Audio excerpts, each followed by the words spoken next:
તો વિદ્યાર્થી મિત્રો આપણે આવી ગયા છે સ્વાધ્યાય 11.2 ના દાખલા નંબર 8 માં પહેલા રકમ સમજી લઈએ। સ્ટીલના અર્ધગોળાકાર વાટકાની જાડાઈ 0.25 સેન્ટીમીટર છે। જો વાટકાની અંદરની સપાટીની ત્રિજ્યા 5 સેન્ટીમીટર હોય તો વાટકાની બહારની વક્ર સપાટીનું ક્ષેત્રફળ શોધો। આકૃતિમાં સમજવાનો પ્રયત્ન કરીએ। આપણે વાટકા દરેકના ઘરમાં હોય જ છે અને એની સપાટી થોડી ઘણી જાડાઈ ધરાવતી જ હોય છે। તો આકૃતિ સમજીએ। આ જે છે એ અંદરની સપાટી છે જેની ત્રિજ્યા 5 સેન્ટીમીટર છે। અહીંયા મેં જાડાઈ દર્શાવવાનો પ્રયત્ન કર્યો છે જે 0.25 સેન્ટીમીટર જાડી છે। હવે આપણને કહેવામાં આવ્યું છે કે વાટકાની બહારની સપાટીનું વક્ર સપાટીનું ક્ષેત્રફળ શોધવાનું છે। તો સમજો બહારની વક્ર સપાટીની ત્રિજ્યા પહેલાં શોધવી પડે।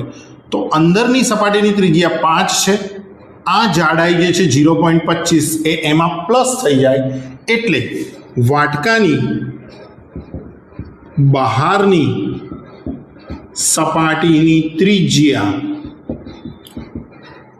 જે પહેલા 5 સેન્ટીમીટર હતી એમાં 0.25 સેન્ટીમીટર એડ થાય એટલે બહારની સપાટીની ત્રિજ્યા 5.25 સેન્ટીમીટર મળે। હવે આપણને બહારની વક્ર સપાટીનું ક્ષેત્રફળ શોધવું છે જેના માટે ત્રિજ્યા આપણને મળી ગઈ છે। તો આપણે શોધીશું અર્ધગોળાકાર વાટકાની બહારની વક્ર સપાટીનું ક્ષેત્રફળ જેનું સૂત્ર છે 2πr²। બેની જગ્યાએ 2 મૂકીશું, પાઈની જગ્યાએ 22/7। આપણી પાસે અહીંયા r બરાબર 5.25 છે જેમાં દશાંશ ચિહ્ન કાઢી નાખો એટલે 525/100 ગુણ્યા 525/100 ભાગ ચલાવવાનો પ્રયત્ન કરીશું। આપણે અહીંયા 525 ને 7 વડે ભાગ ચાલે છે કે નહીં એ પહેલાં જોઈ લઈશું। તો 525/7 કરો, 7ના ઘડિયામાં 7 × 42 = 49, 7 અહીંયા 3 વધે, ઉપરથી 5 લાવો એટલે 7×5 = 35। ચલો ભાગ ચાલી ગયો। 7 વડે ભાગ ચલાવો તો અહીંયા મળે છે આપણને 75। હવે આપણે ભાગ ચલાવવાનો પ્રયત્ન કરીએ।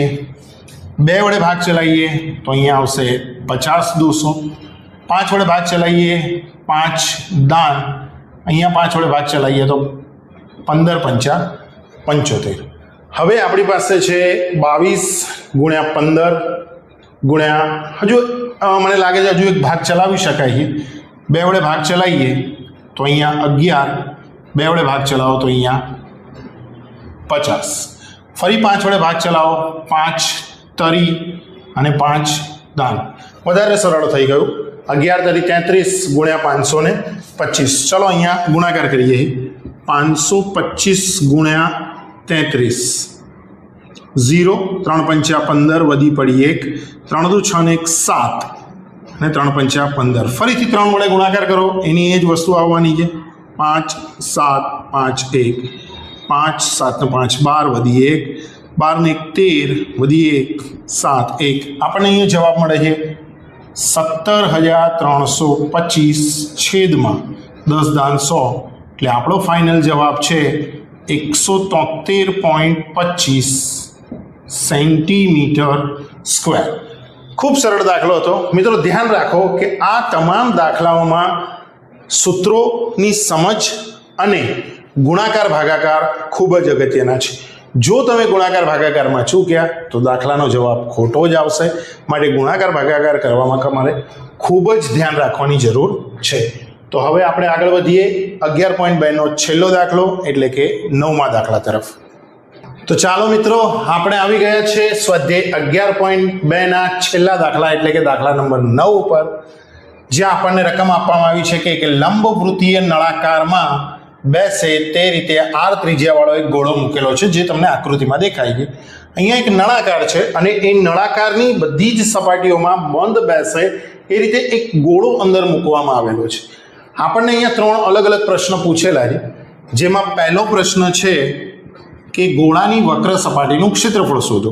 હવે અહીંયા સમજો કે આ જે ગોળો છે એની ત્રિજ્યા છે r। ગોળાની જેટલી ત્રિજ્યા તો આપણે અહીંયા શોધીશું કે ગોળાની વક્ર સપાટીનું ક્ષેત્રફળ બરાબર 4πr². એકદમ ઇઝી દાખલો છે. આપણને અહીંયા કહેવામાં આવેલું ગોળાની વક્ર સપાટીનું ક્ષેત્રફળ શોધો. તો આરની કોઈ કિંમત અહીંયા આપેલી નથી, એટલે ગોળાની વક્ર સપાટીનું ક્ષેત્રફળ આપણને 4πr² મળી જાય છે. હવે આપણને બીજો પ્રશ્ન પૂછવામાં આવ્યો છે કે નળાકારની વક્ર સપાટીનું ક્ષેત્રફળ શોધો. હવે નળાકારની વક્ર સપાટીનું ક્ષેત્રફળનું સૂત્ર છે નળાકારની વક્ર સપાટીનું ક્ષેત્રફળ એટલે 2πrh. અહીં સમજો r કેટલો છે, નળાકાર માટે ત્રિજ્યા કેટલી છે, અહીંયા નળાકાર માટે ત્રિજ્યા કેટલી છે, તો જેટલી ગોળાની ત્રિજ્યા છે એટલી જ નળાકારની ત્રિજ્યા છે, એટલે એના માટે ત્રિજ્યા r છે. પણ આપણને હજુ જરૂર છે h ની, તો નળાકારની ઊંચાઈ કેટલી છે, તો આને કહેવાય છે નળાકારની ઊંચાઈ. હવે તમે જોઈ શકો છો કે નળાકારની ઊંચાઈમાં આ એક ત્રિજ્યા અને અહીંયા એક બીજી ત્રિજ્યા, એટલે એક આખું વ્યાસ આવી જાય છે, મતલબ કે બે ત્રિજ્યા આવે છે. તો નળાકારની જે ઊંચાઈ છે એ થઈ જાય છે 2r, બે ત્રિજ્યા જેટલી એક ઊંચાઈ છે. તો હવે આપણે આમાં કિંમત મૂકીએ કે નળાકારની ઊંચાઈ એટલે કે 2 પાઈની જગ્યાએ આપણે પાઈ જ રાખીશું r, અને hની જગ્યાએ આપણે મૂકીશું 2r. ગુણાકાર કરીશું 2 દુ 4 પાઈ r × r એટલે r². તો અહીંયા આ જે આકૃતિ આપી છે એ પ્રમાણે નળાકારની વક્ર સપાટીનું ક્ષેત્રફળ થાય છે 4πr².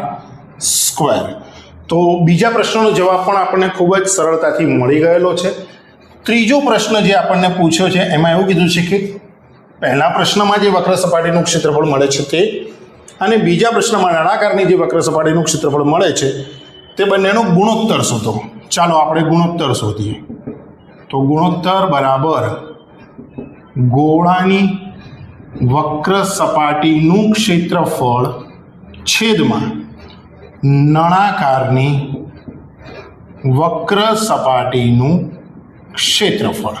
ગોળાની વક્ર સપાટીનું ક્ષેત્રફળ આપણે શોધી લાયા છે 4πr², અને નળાકારની વક્ર સપાટીનું ક્ષેત્રફળ પણ 4πr². અહીંયા અંશ અને છેદ બંને સરખો જ છે, બધું ઉડી જાય એટલે 1/1, એટલે આપણને અહીંયા ગુણોત્તર મળે છે 1/1. આશા રાખીએ છીએ મિત્રો કે 11.2માં આપને સમજણ પડી હશે.